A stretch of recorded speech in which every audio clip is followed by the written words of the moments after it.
Atenas, Grecia. Una ciudad que bulle con el comercio y la cultura.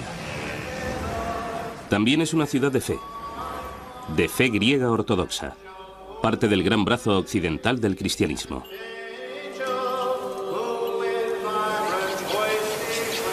Pero aquí hubo otro mundo del cual solo quedan fascinantes fragmentos.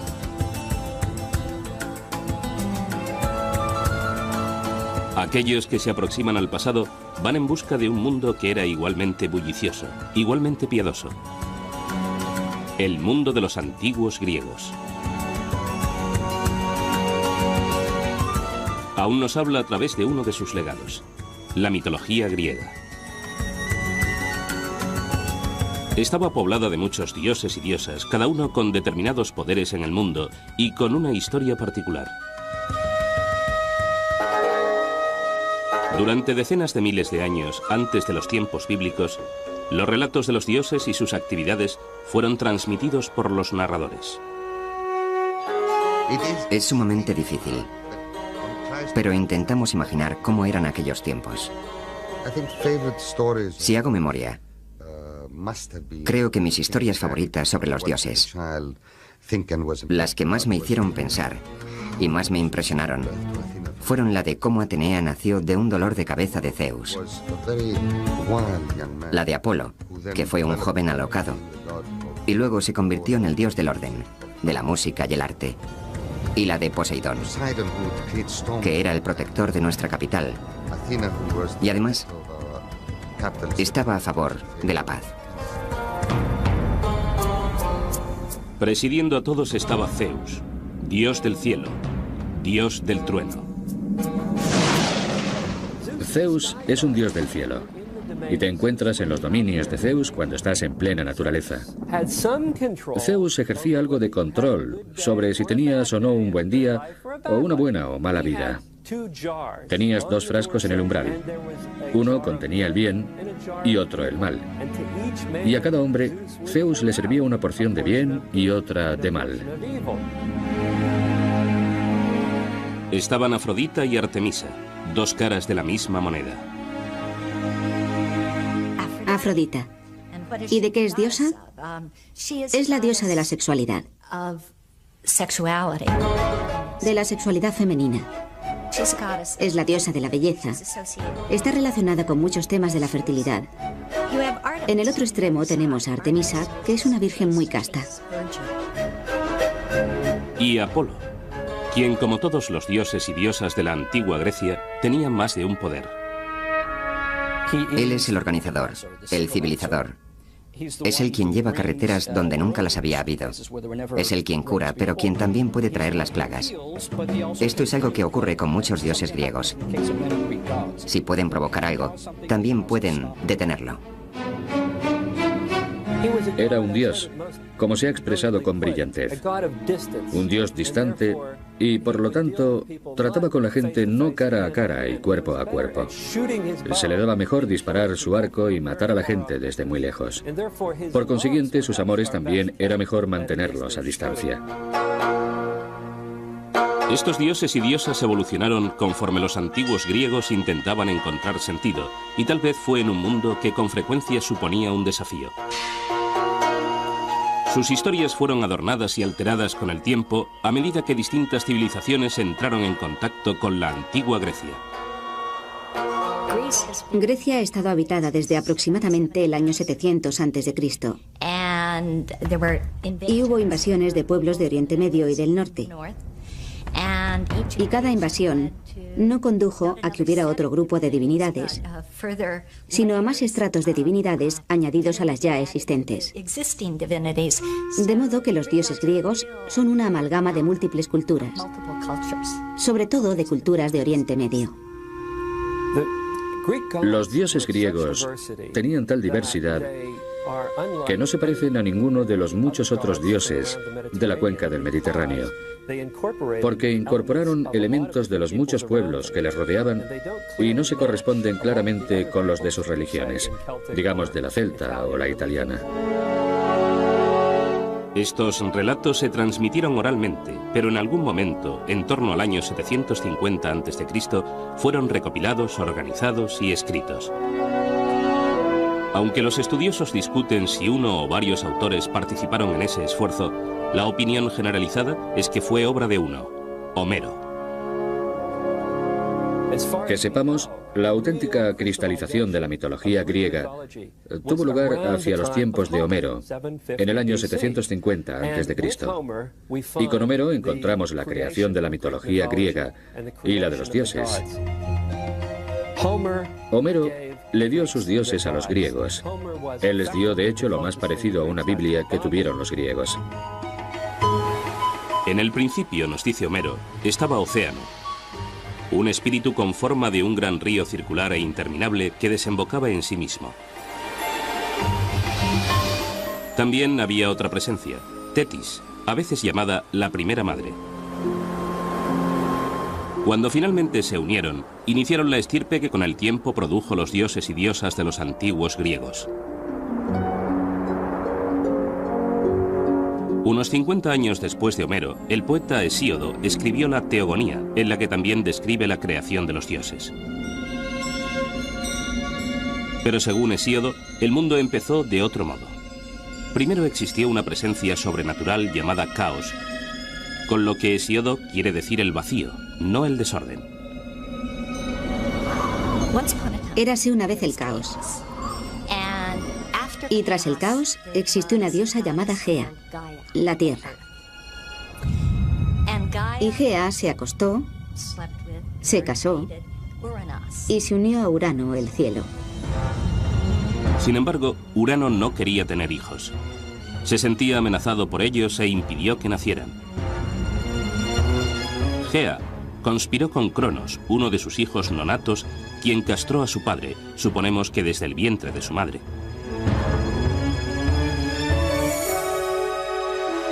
Los genitales amputados de Urano cayeron al mar, del cual surgió una sorprendente entidad, Afrodita, diosa del amor.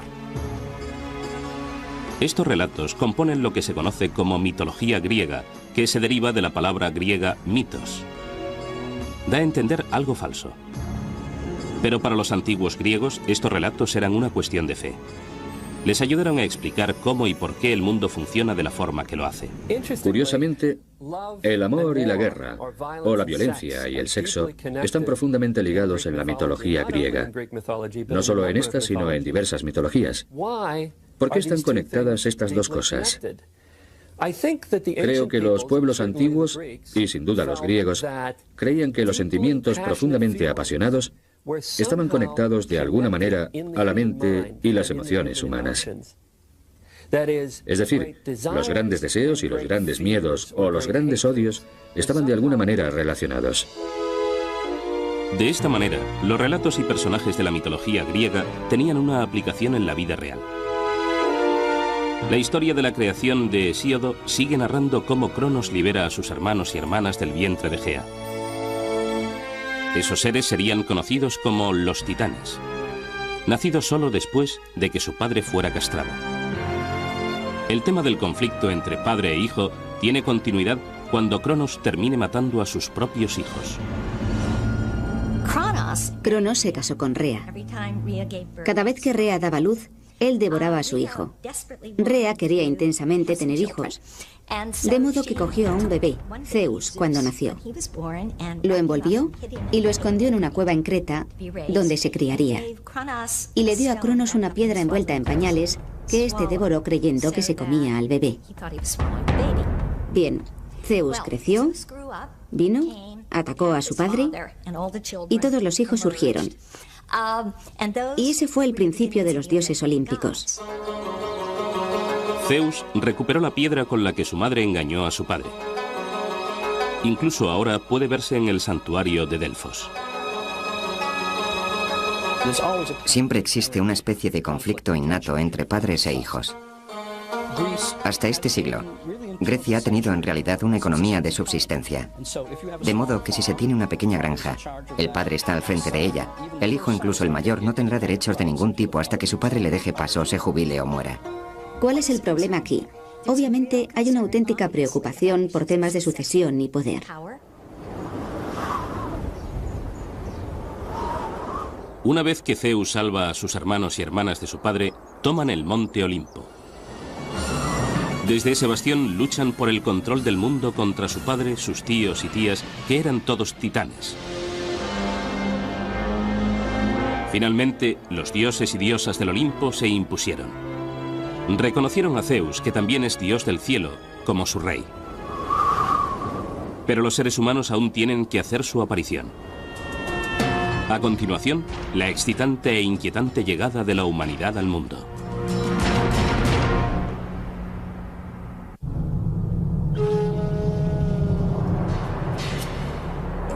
La narración de la creación en la mitología griega continúa en el relato de Hesíodo.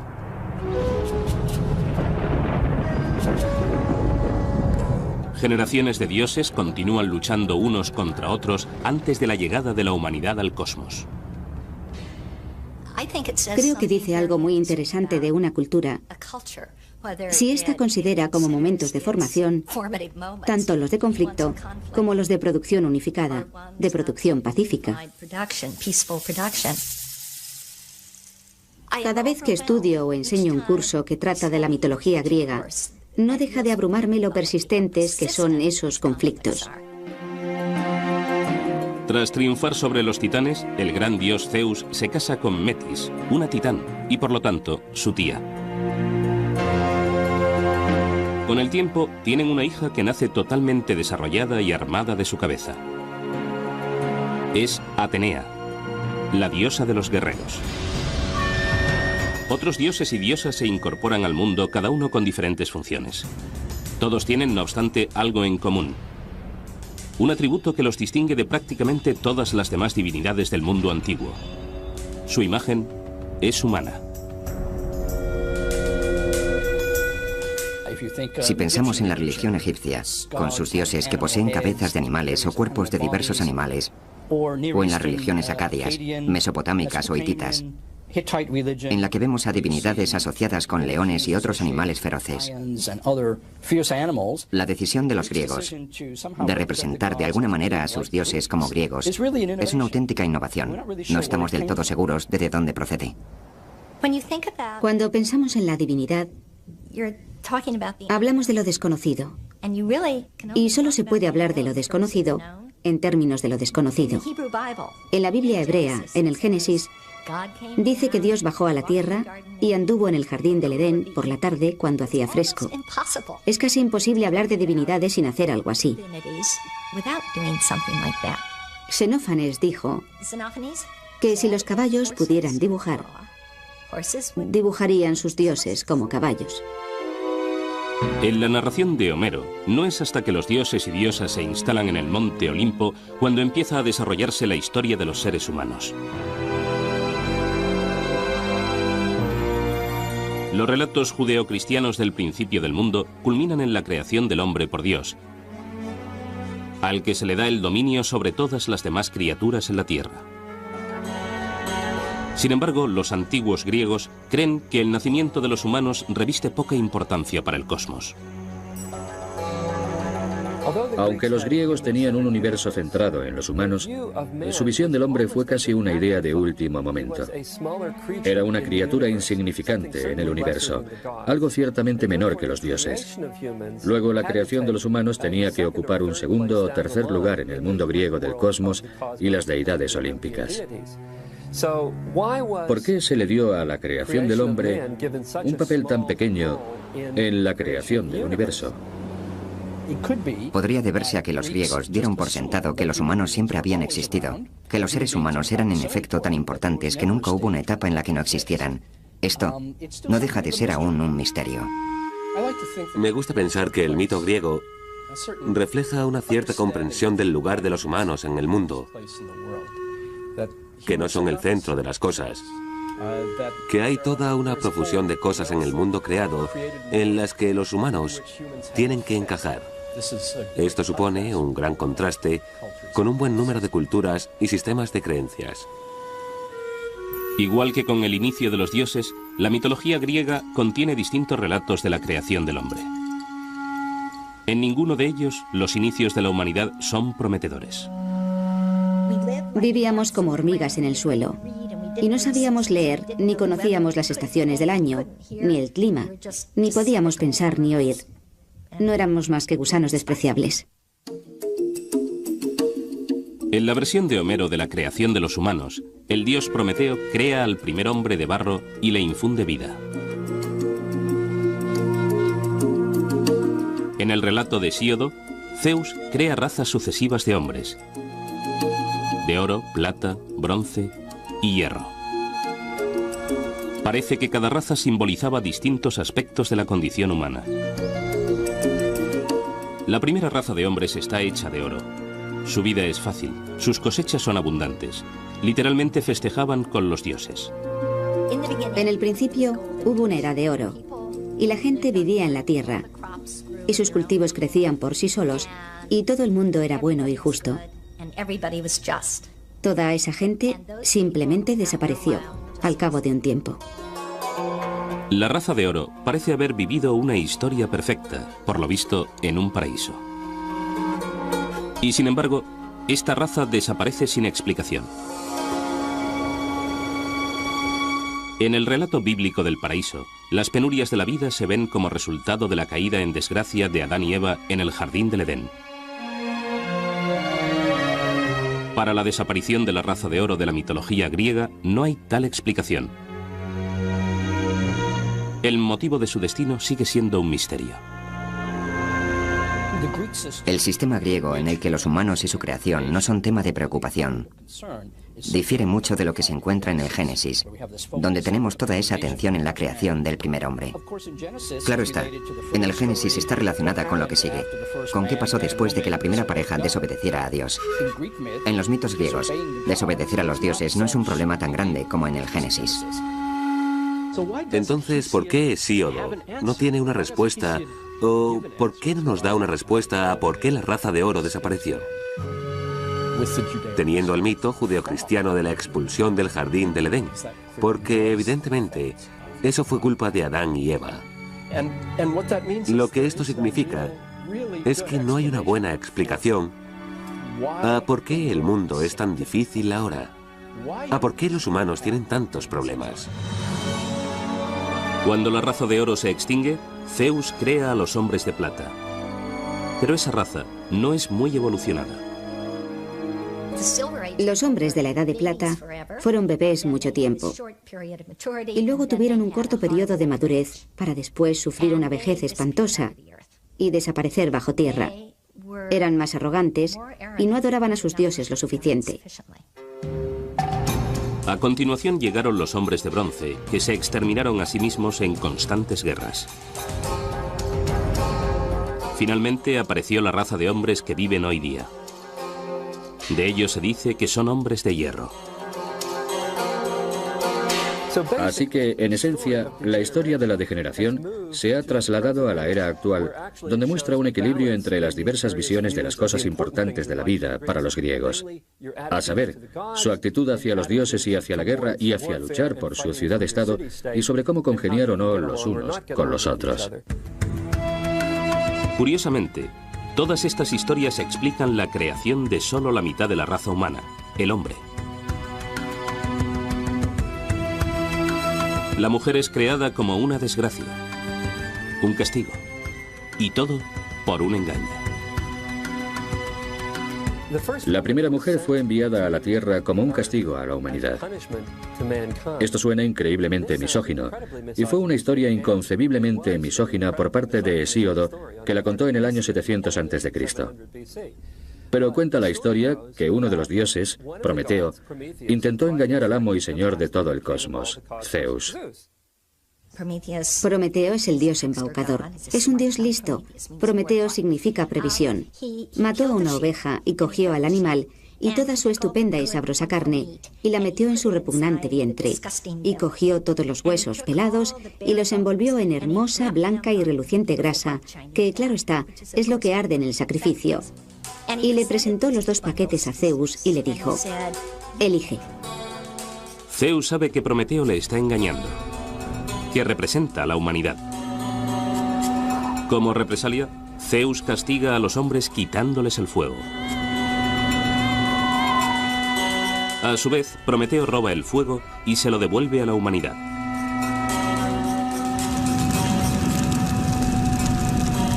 Y por robar y devolverle al hombre el regalo del fuego, fue castigado indirectamente por hacer que se creara una mujer que le fue entregada a los seres humanos. Ahora, Zeus no le dio ese objeto diabólico a la humanidad sin más. Lo llamó un mal hermoso. Es algo de lo que no puedes prescindir. Ella es un Kalón Kikón. En términos de los griegos, es una cosa hermosa y mala. Así que el mito griego, la poesía griega, gusta de expresarlo en ambos sentidos. Las mujeres son hermosas. Las mujeres son algo irresistible. Al mismo tiempo, las mujeres te hacen trabajar, así que son algo malo. Pienso que a lo largo de la mitología griega se observa un reiterado énfasis en la amenaza que representan las mujeres. La amenaza que suponen por tu necesidad de ellas, la necesidad de tener hijos y el temor muy real a perder el control debido al deseo. La incontenible sexualidad femenina amenaza al hombre. Zeus no le dio cualquier mujer al hombre. En efecto, le dio un Kalón Kikón, un hermoso mal. Su nombre es Pandora, y llegó con una caja repleta de males que esparció por el mundo. A continuación, ¿por qué la esperanza está en la caja de Pandora?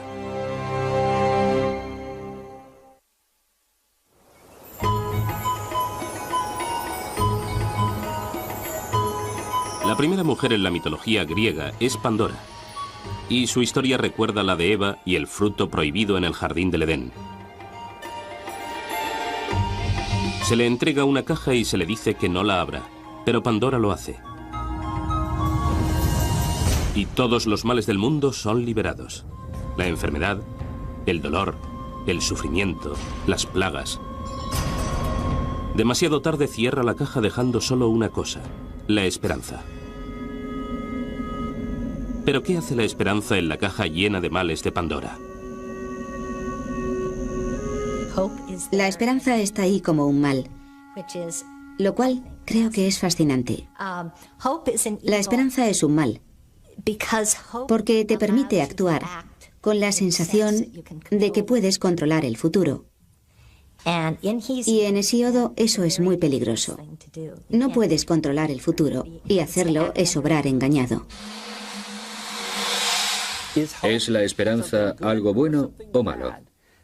A los griegos les gustaban este tipo de dilemas porque la esperanza puede ser buena o puede ser mala. De modo que fue dejada con ambigüedad en la caja para que los humanos la usaran o la evitaran.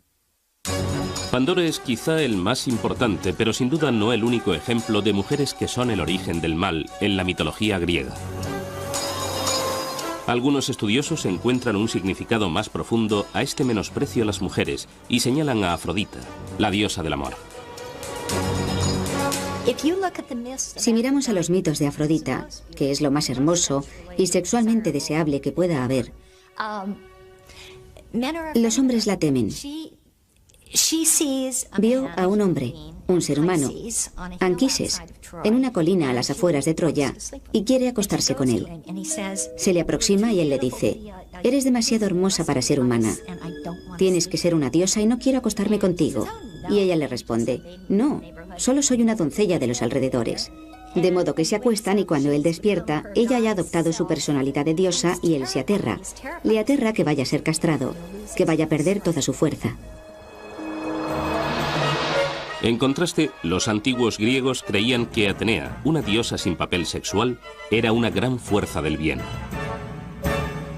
Atenea es la protectora. Atenea es la divinidad guerrera que encabeza la guerra de defensa justa. Ella es la diosa de la ciudad y, en muchos sentidos, la divinidad más importante que tienen los atenienses. Y eso puede ser válido para muchas otras ciudades donde existe una acrópolis con un templo de Atenea en la cima. Por lo tanto, el mundo de los dioses y diosas griegos no es simplemente una colección pintoresca de relatos, sino una ventana a una civilización antigua, a sus ideas y a sus valores. El tipo de pensamiento indirecto que se observa en los mitos, el tipo de narraciones que saltan de un sitio al otro, que introduce criaturas extrañas, se parecen mucho a los sueños. De modo que creo que la pregunta es si los mitos griegos son de alguna forma la conciencia colectiva de la civilización griega, en una época temprana. De forma consciente o inconsciente, los dioses están muy presentes en la vida cotidiana de los antiguos griegos. En cada montaña, en cada planta, en cada una de las emociones que experimentaban, pensaban que detrás había un dios controlándolo todo.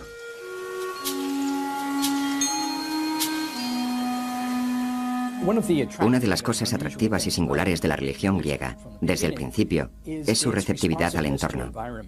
Por ejemplo, hay ninfas que viven en lugares húmedos, ninfas de los árboles. Hay un reconocimiento de que los ríos son una especie de fuerza religiosa. De esta forma, la religión griega tiene una cierta relación con la ecología moderna. Un reconocimiento de que hay lugares concretos que tienen un valor. Una especie de cualidad divina. Una cualidad sagrada. Los griegos tenían términos concretos para sagrado. De hecho, tenían varios términos para sagrado. Uno de ellos es Iros. Iros significa que pertenece a los dioses. En realidad, la palabra griega para religión es tagira, las cosas sagradas. De manera que las historias en la mitología griega se usan para explicar un mundo a menudo difícil y aleatorio.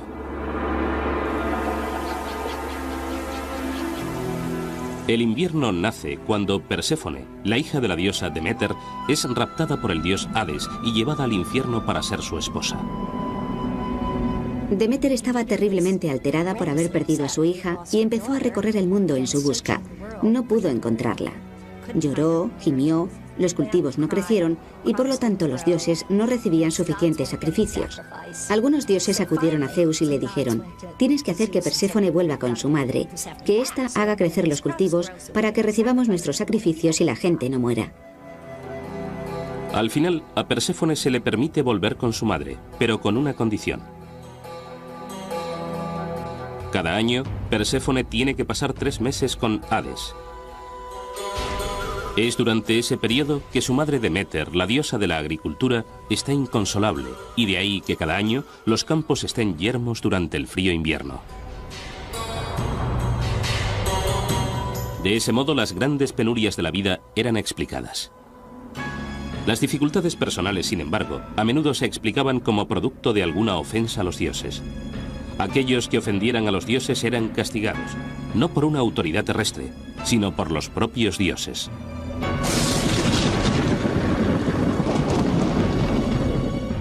Hay en efecto una palabra griega, desidinomia, que significa temor a los dioses o respeto a los dioses. Y esto era algo positivo.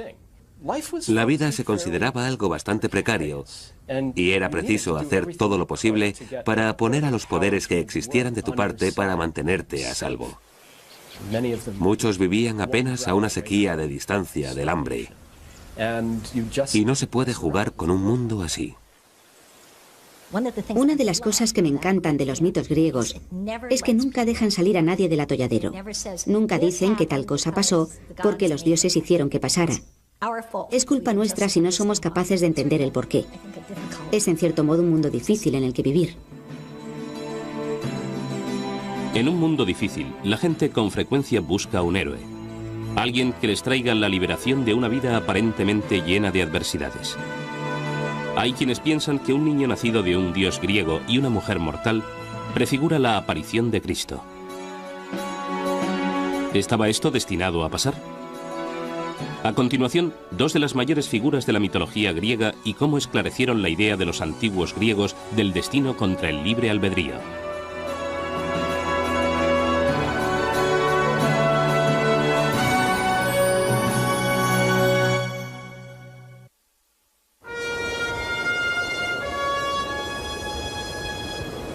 Una de las figuras más famosas de la mitología griega pudo haber contribuido a preparar el terreno para un acontecimiento posterior fundamental en la historia humana. Heracles, más conocido como Hércules, nace porque el gran dios Zeus deseó a una hermosa mujer mortal. Ella, sin embargo, es una esposa fiel. Zeus adopta la apariencia de su marido y consigue poseerla. El ultraje es aún más grave porque el propio Zeus está casado con una de sus hermanas, Hera.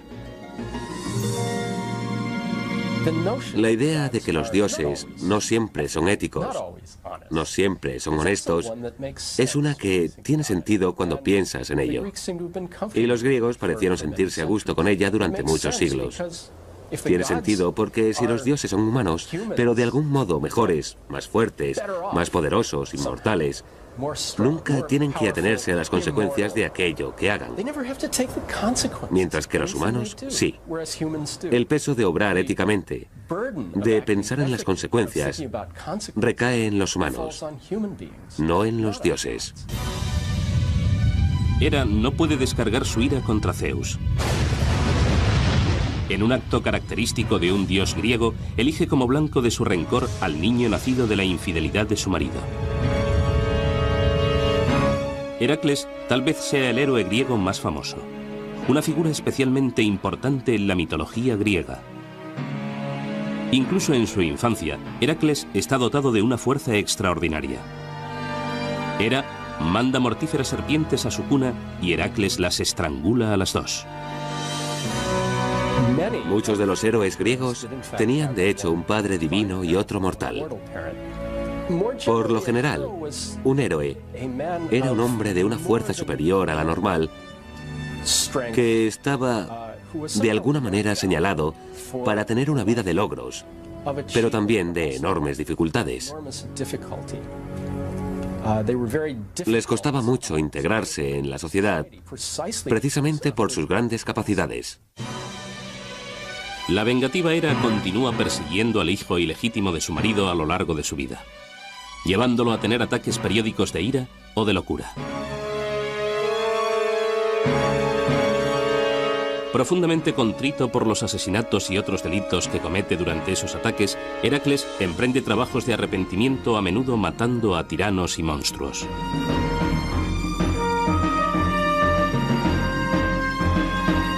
Al final de su vida, a Heracles le es concedida la inmortalidad y llevado por su padre, Zeus, a vivir con él en el monte Olimpo.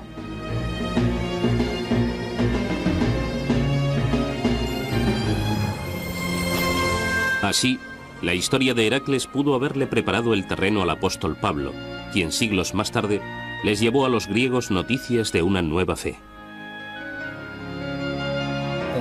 Ellos tenían una historia del hijo de un dios, Heracles, que sufrió y murió, y luego pasó por una apoteosis y subió al Olimpo, de modo que la historia de otro hijo de un dios que sufrió y murió y fue al cielo no les resultaría del todo desconocida. De igual forma, la idea de que un dios puede adoptar forma humana y parecer uno de nosotros era totalmente aceptable para un auditorio griego pagano. De ese modo, el primer cristianismo avanzó en Grecia y arraigó entre sus gentes con bastante facilidad. No exactamente la figura de Cristo, sino con elementos de él, porque era alguien que a través de esfuerzos, sufrimiento, trabajo y lealtad alcanzó la divinidad. Aunque Heracles es excepcional, solo es uno de los muchos héroes que anduvieron entre los mortales. Están Aquiles y Ulises, grandes guerreros de la guerra de Troya. Y Teseo, cuyas hazañas incluyen matar al temible Minotauro, la criatura que se daba festines con la carne de jóvenes griegos. Pero los héroes no tenían que ser hijos de los dioses. Tampoco eran heroicos en los términos actuales, exponerse a graves peligros por los demás. Para los antiguos griegos, un héroe era alguien que rompía los lazos con la vida normal, pasara lo que pasara. No es necesario que un héroe descienda de un dios o una diosa. Ni siquiera es necesario que un héroe haga algo bueno en la vida. De modo que una hazaña es más hacer algo extraordinario y ser reconocido por ello. Ahora bien, ese hecho extraordinario, realizado por un héroe, podía ser matar a un grupo de enemigos, o matar a gente en su propia comunidad de una forma tan extraña que hubiera que consultar a los dioses. Así que los héroes son individuos raros y peligrosos, extraordinarios, pero no forzosamente extraordinariamente buenos. Los héroes son en realidad proyecciones de lo que supone ser humano en gran escala. Ellos concentran tanto el gran potencial de los seres humanos en su mejor momento como la vulnerabilidad de los humanos. Otro héroe insólito es Edipo, que mata a su padre y se casa con su madre. Habiendo cumplido con su terrible destino, Edipo se ciega y busca la redención. Es una historia inmortal que habla del lado más oscuro, de los sentimientos entre padres e hijos. Creo que indudablemente había un hilo conductor en la cultura griega y en su mitología que estaba interesado en el conflicto entre padres e hijos.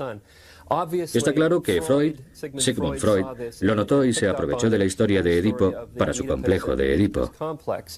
Y también creo que había un hilo conductor en el conflicto generacional al que los griegos temían, pero que al mismo tiempo admitían como auténtico. La historia de Edipo y sus padres plantea otra pregunta eterna. ¿Están las vidas de los humanos predestinadas? ¿O tienen los humanos la facultad de obrar con libre albedrío? Edipo es alguien que por motivos que jamás se revelan, está destinado a matar a su padre y casarse con su madre. Una vez Edipo se percata de que no es hijo del rey de Corinto como creía, dice: me considero el hijo de Eleazar. Y con azar quiere decir algo muy aleatorio. No existe un plan. Al final de la obra resulta que todo cuanto ha hecho se ha ajustado a un plan. Y si él es el hijo del azar, es el azar en el sentido de que está íntimamente ligado al destino. Él, Edipo, el hombre, tomó decisiones. Cuando se enteró de que iba a matar a su padre y casarse con su madre, huyó de su casa sin saber que era adoptado. Y claro está, encuentra a su padre en el camino y lo mata. Y luego llega a la ciudad y se casa con su madre. Él elige irse de su casa. Hizo algo terrible, pero no con el ánimo de hacer algo malo. Y el destino no le hizo hacerlo.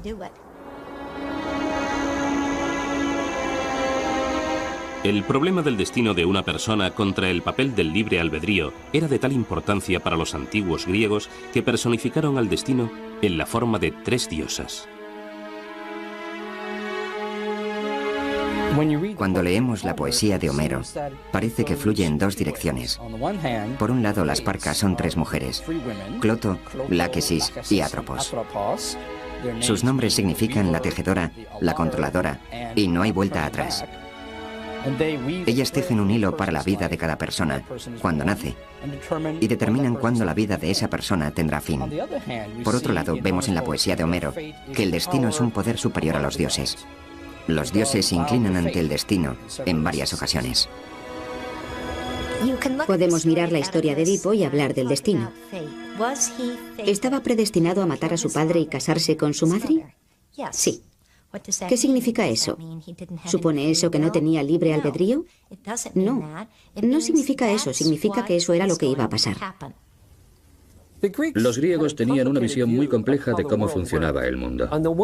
Por un lado, los dioses controlaban muchos de los actos de los seres humanos o tenían un efecto sobre ellos. Pero sin embargo, los humanos también podían controlar sus propios destinos individuales y muchas veces tener la última palabra. De modo que existe una curiosa relación entre lo que controlan los dioses y lo que controlan los humanos. Y sabéis que esa ambigüedad les encantaba. De ese modo, los antiguos griegos aceptaron el hecho de que no había garantías en la vida. Algunas de sus preocupaciones parecen inquietantemente familiares hoy en día. Esa conciencia que tienen los griegos de que no se pueden tener demasiadas generaciones a la vez en el mundo está incluso expresada en un mito. el mito del comienzo de la guerra de Troya, que dice que la tierra estaba cargada con demasiadas personas, y clamó a Zeus que la liberara de esa carga. De manera que Zeus inventó la guerra de Troya para deshacerse de mucha gente. En el próximo programa, los defectos y puntos débiles de las divinidades griegas y por qué unos dioses imperfectos eran perfectamente comprensibles para los antiguos griegos. Zeus, dios del cielo, dios del trueno. Zeus es un dios del cielo, y te encuentras en los dominios de Zeus cuando estás en plena naturaleza. Zeus ejercía algo de control sobre si tenías o no un buen día o una buena o mala vida. Tenías dos frascos en el umbral. Uno contenía el bien y otro el mal. Y a cada hombre, Zeus le servía una porción de bien y otra de mal. Estaban Afrodita y Artemisa, dos caras de la misma moneda. Afrodita. ¿Y de qué es diosa? Es la diosa de la sexualidad. De la sexualidad femenina. Es la diosa de la belleza. Está relacionada con muchos temas de la fertilidad. En el otro extremo tenemos a Artemisa, que es una virgen muy casta. Durante decenas de miles de años antes de los tiempos bíblicos, los relatos de los dioses y sus actividades fueron transmitidos por los narradores. Es sumamente difícil, pero intentamos imaginar cómo eran aquellos tiempos. Si hago memoria, creo que mis historias favoritas sobre los dioses, las que más me hicieron pensar y más me impresionaron, fueron la de cómo Atenea nació de un dolor de cabeza de Zeus, la de Apolo, que fue un joven alocado, y luego se convirtió en el dios del orden, de la música y el arte, y la de Poseidón, que era el protector de nuestra capital, y además estaba a favor de la paz. Presidiendo a todos estaba y Apolo, quien, como todos los dioses y diosas de la antigua Grecia, tenía más de un poder. Él es el organizador, el civilizador. Es el quien lleva carreteras donde nunca las había habido. Es el quien cura, pero quien también puede traer las plagas. Esto es algo que ocurre con muchos dioses griegos. Si pueden provocar algo, también pueden detenerlo. Era un dios, como se ha expresado con brillantez. Un dios distante y, por lo tanto, trataba con la gente no cara a cara y cuerpo a cuerpo. Se le daba mejor disparar su arco y matar a la gente desde muy lejos. Por consiguiente, sus amores también era mejor mantenerlos a distancia. Estos dioses y diosas evolucionaron conforme los antiguos griegos intentaban encontrar sentido, y tal vez fue en un mundo que con frecuencia suponía un desafío. Atenas, Grecia. Una ciudad que bulle con el comercio y la cultura. También es una ciudad de fe griega ortodoxa, parte del gran brazo occidental del cristianismo.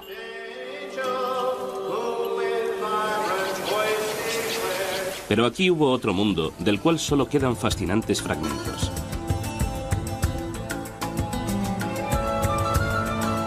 Aquellos que se aproximan al pasado van en busca de un mundo que era igualmente bullicioso, igualmente piadoso.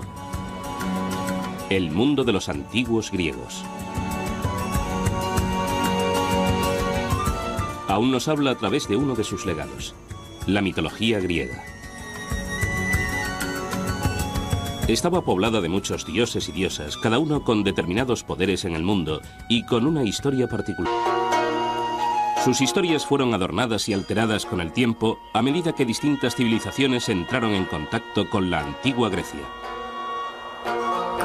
Grecia ha estado habitada desde aproximadamente el año 700 a.C. Y hubo invasiones de pueblos de Oriente Medio y del norte. Y cada invasión no condujo a que hubiera otro grupo de divinidades, sino a más estratos de divinidades añadidos a las ya existentes. De modo que los dioses griegos son una amalgama de múltiples culturas, sobre todo de culturas de Oriente Medio. Los dioses griegos tenían tal diversidad que no se parecen a ninguno de los muchos otros dioses de la cuenca del Mediterráneo, porque incorporaron elementos de los muchos pueblos que les rodeaban y no se corresponden claramente